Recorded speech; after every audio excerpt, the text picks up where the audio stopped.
পুনৰ বিবেচনাৰ কাৰণে আৰু মুখ্যমন্ত্ৰীক জনাইছিলোঁ, কিন্তু আমাক একো উত্তৰ নাহে, উত্তৰ অহা নাই। আমি অলপো সন্তুষ্ট নহয় এইখিনি দৰমহাত, কাৰণ আমাক যিহেতু কামত খটাইছে, আমিতো এইখিনি কাম চাৰি আৰু বেলেগ কামত যাব নোৱাৰোঁ।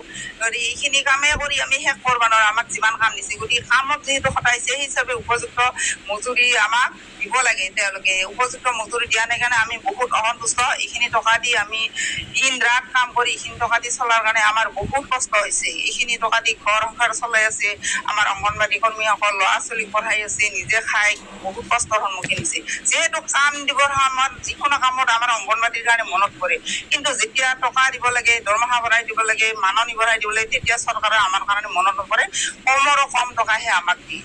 আমি একেবাৰে অসন্তুষ্ট আৰু চৰকাৰক পুনৰ বিবেচনা কৰাৰ কাৰণে আমি অনুৰোধ কৰিছোঁ। আমাৰ এই মাননি টকাখিনি ১,৫০০ বঢ়াই দিছে, কিন্তু আমাক বেছি ৫,০০০ টকা বঢ়াই দিব লাগে বুলি আমি অনুৰোধ জনাইছোঁ। ২১ আগষ্ট তাৰিখে আপোনালোকৰ প্ৰতিটো জিলাতে কিবা কাৰ্যসূচী আছে? ২১ তাৰিখে আমাৰ ডিচি অফিচত কাৰ্যসূচী আছে। এই ভাইৰাছৰ বিৰুদ্ধে, এই যে ফটো তোলাত ঘৰে ঘৰে গৈ ফটো তুলিব লাগে, এইখিনিত আমাৰ বহুত অসুবিধা হৈ আছে। আৰু তাৰে বিৰুদ্ধে আমাৰ অল ইণ্ডিয়া কাৰ্যসূচী এতিয়া আমাৰ অকল অসমীয়াতে বা গোৱালপাৰাতে নহয়, অল ইণ্ডিয়াতে কলা দিৱস হিচাপে পালন কৰিব। আৰু আমি ডিচি অফিচত সিদিনা ১১টা বজাত লগ লাগিম, সকলো কৰ্মীয়ে ১১টা বজাত লগ লাগি আমি ধৰ্ণা কাৰ্যসূচী পালন কৰিম। আমাৰ সিদিনাখন সিহঁতৰ যিখিনি সহায়িকা আছে, তেওঁলোকে আমাৰ চেণ্টাৰ খোলা ৰাখিব ৮টাৰ পৰা ১২টালৈকে। বাকী আমি অংগনবাড়ী কৰ্মীসকল, গোৱালপাৰা ডিষ্ট্ৰিক্টৰ যিমান অংগনবাড়ী কৰ্মী আছে, তেওঁলোকক আহ্বান জনাইছোঁ ২১ তাৰিখে ১১টা বজাত যেন ডিচি অফিচত সকলোৱে লগ লাগে আৰু আমি তাতে ধৰ্ণা কাৰ্যসূচী কৰিম। আৰু পাৰিলে তেওঁলোকে কলা কাপোৰ পিন্ধি আহিব, যিখিনি আমাৰ যিহেতু কলা দিৱস সিদিনা, পাৰিলে কলা ড্ৰেছ কৰিব। যদি নাথাকে তেতিয়া আমাৰ যেতিয়া স্কুলৰ ড্ৰেছ তাকে কৰি আহিব। হয়, আমি এই মাহে মাহে আমি যিখিনি ৬ মাহৰ পৰা ৩ বছৰৰ বাচ্চা আৰু গৰ্ভৱতী প্ৰসূতি, সেইখিনিক আমি মাহে মাহে ফটো ফেচ কেপচাৰ মিলাব লাগে। আগতে আমি ফটো কি কৰিছোঁ, অনলাইন কৰি লৈছোঁ, আধাৰ কাৰ্ড কি কৰি লৈছোঁ, তাৰপিছত এতিয়া আৰু মাহে মাহে ফটোখিনি মিলাব লাগে। এই মাহে মাহে ফটোখিনি ফেচ কেপচাৰ মিলাওঁতে আমাৰ বহুত অসুবিধা হয়, কাৰণ এই মানুহখিনিক লগ পোৱা নাযায় আৰু কিছুমানৰ আমি কৰিবও পৰা নাই, ফেচ কেপচাৰ সম্পূৰ্ণ কৰিবও পৰা নাই, কাৰণ বহুতৰে যিটো আধাৰ কাৰ্ডৰ নম্বৰ আছিল, সেই নম্বৰটো দিয়ে মানে সেই নম্বৰটো ৰানিং থাকিব লাগে, সেই নম্বৰটোত টকা থাকিব লাগে। কিছুমানৰ সেই নম্বৰত টকা নাই বা সেই নম্বৰটো ৰানিঙো নাই কিছুমানৰ, এই এটা সমস্যা। আৰু ফেচ কেপচাৰ মাহে মাহে যে মিলাব লাগে, সিহঁতৰ মানে নেট নাপায়।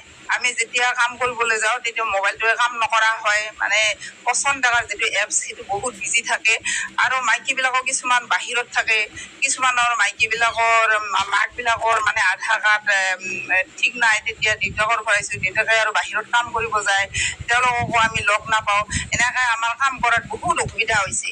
আমি স্কুলত গৈ বহুত সময় ৰখি থাকোঁ, মোবাইলটো নেট আহে নেকি, নেট আহে নেকি, পচন্দ কাৰ্ডত আমি কাম কৰিব খোজোঁ, কিন্তু নেটেই নাপায়, আমি মোবাইলৰ কামেই কৰিব নোৱাৰোঁ। যাই থৈ ঘৰত আহি যেতিয়া আমাৰ ডিউটিৰ সময় শেষ হয়, তেতিয়া আৰু ঘৰত আহি আৰু মানুহ ঘৰত যাওঁ, মাইকীবিলাকে পাকঘৰত তেতিয়া ভাত ৰান্ধিব সোমায়, তেওঁলোকে বহুত ডিষ্টাৰ্ব পায়। বাৰে বাৰে একজন মানুহকে আমি ৪-৫ বাৰ মাহত ফটো উঠিয়াব যাব লগা হয়। গতিকে আৰু দুপৰীয়া হ'লে তেওঁলোকে যেতিয়া আৰু ঘৰত গৈ নাপাওঁ, স্কুলৰ পৰা আহি যায় আৰু ঘৰত আহোঁ, ঘৰত গৈ যেতিয়া ভাত খাবৰ মানুহ সময় হয়, তেতিয়া মোবাইলটোত অলপ নেট পাওঁ, তেতিয়া যাব আৰু বেয়া লাগে আমাৰ। বা আবেলি বাচ্ছাবিলাকক লৈ তেওঁলোকে ৰেষ্ট লয়, সেই সময়তো আমি দৌৰিব লগা হয়। লাষ্টত আমি কি হয়, সন্ধিয়া সময়তো দৌৰোঁ মানুহৰ ঘৰত যে পাৰোঁ নেকি। আৰু বাইদেউসকলে আমাক সদায় কয় 100% হ'ব লাগে, অফিচৰ পৰা সদায় কয় 100% হ'ব লাগে, ইপিনে মোবাইলটোৱে কাম নকৰে। আমি বহুত হাৰাশাস্তিৰ সন্মুখীন হৈছোঁ তাৰমানে। আধাৰৰ লগত ইয়াৰ লিংক এনেকুৱা আছে? আধাৰৰ লগত লিংক কৰিব লাগে তেওঁলোকৰ ফেচ কেপচাৰত। আধাৰৰ লগত লিংক কৰাত বহুত সমস্যা হয়। সেই মোবাইলটোত টকা নাহে, কিছুমানৰ মোবাইলটোত টকা নাথাকে, কিছুমানৰ আধাৰ কাৰ্ডত থকা সেই নাম্বাৰটোও নাথাকে, এনেধৰণৰ সমস্যা হয়। আমি বহুত সমস্যাৰ সন্মুখীন হৈছোঁ। মোবাইলবিলাকো কাম নকৰা হয়, সেই এপছটোত নাপাওঁ, বহুত বিজি, তাৰমানে সকলোৱে কাম কৰি থাকে, বহুত বিজি থাকে।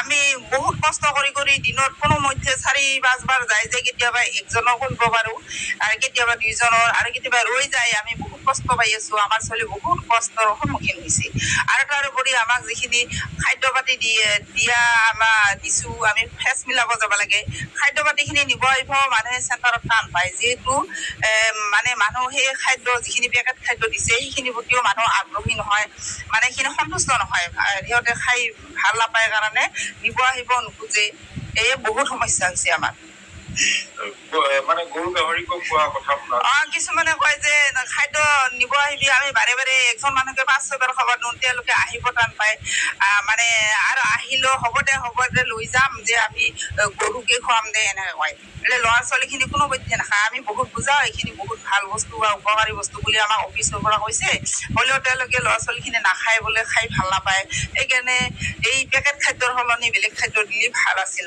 ৰাইজে ভাল পোৱা বস্তু যদি দিল হৈ আমাৰো অলপ কষ্ট কমিল হৈ